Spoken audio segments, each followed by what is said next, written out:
TsubakiSwagg, and I'm coming to you with a review of Naruto Shippuden episode 344, Obito and Madara. The name will be in this general area.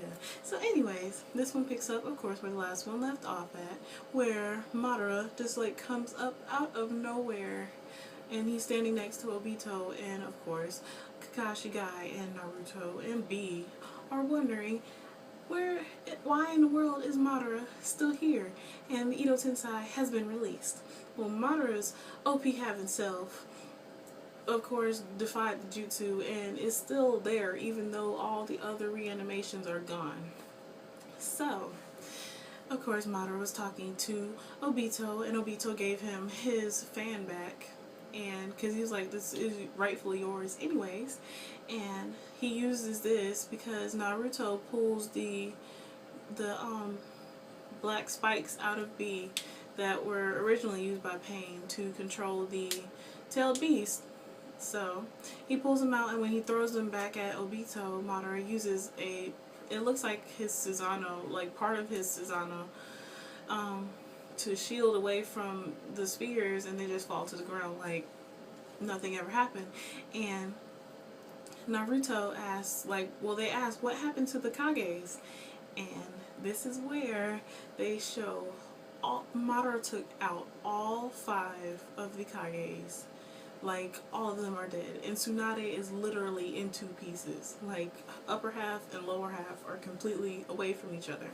And then they show, of course, they show Tsunade. She summons her slug. I cannot remember her name, but she summons her slug, and she pretty much tells her not to worry about saving Tsunade. Like, Tsunade pretty much tells her not to worry about saving her, but to save the other Kages. And she pretty much said the bottom half of her body can wait just to go ahead and save the other Kages because she has enough power to do so.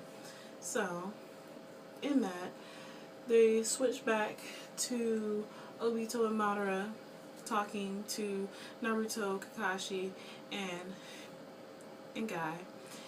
But pretty much in this episode, they do another flashback. Well, they do the same flashback that happened in the last episode where they show Kakashi and Obito and Rin like fighting together, and Kakashi gets his eye like sliced, and Obito gets crushed by the boulder, and Obito gives Kakashi his other Sharingan as his present since he didn't give Kakashi anything. And then they show Obito like being crushed pretty much crushed under all the boulders while Rin and Kakashi are running away.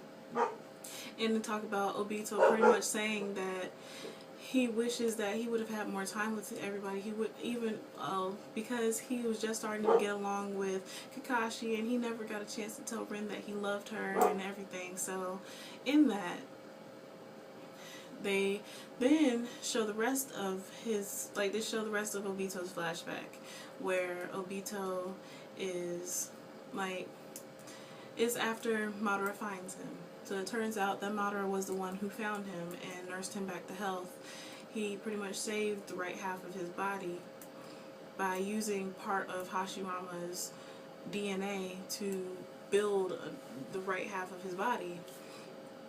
And Obito is pretty much determined that first, he thought that Madara was death because Madara had a scythe. And he thought that Madara was pretty much going to either take him to heaven or hell. And he thought that Madara was specifically for Uchihas because he had a Sharingan. But Madara was like, no, I'm Madara Uchiha. And he was like, you mean my ancestor Madara? Weren't you supposed to be dead maybe not centuries, but it was possibly centuries ago? And Madara was like, pretty much he's been living off of the ghetto wooden statue. Like, he's been pretty much siphoning chakra out of it, and that's why he had the 3 cords coming out of his back. That's the only reason why he is still alive, is because he's been siphoning chakra from it. And Madara explains this to Obito, and Obito is pretty much like, well, I need to get back to my family. Well, not necessarily his family. He needs to get back to his comrades because he made an oath to protect the Hidden Leaf Village, and now that he awakened his Sharingan, he would be more used to them. And then Madara pretty much rained on his parade and told him that he was never going to be able to be a shinobi again because the right half of his body is crushed, of course. And he told, like, Madara told Obito that if he wants to leave, he can go ahead and leave. He wasn't going to stop him. And Obito tried to, like, crawl away or whatever.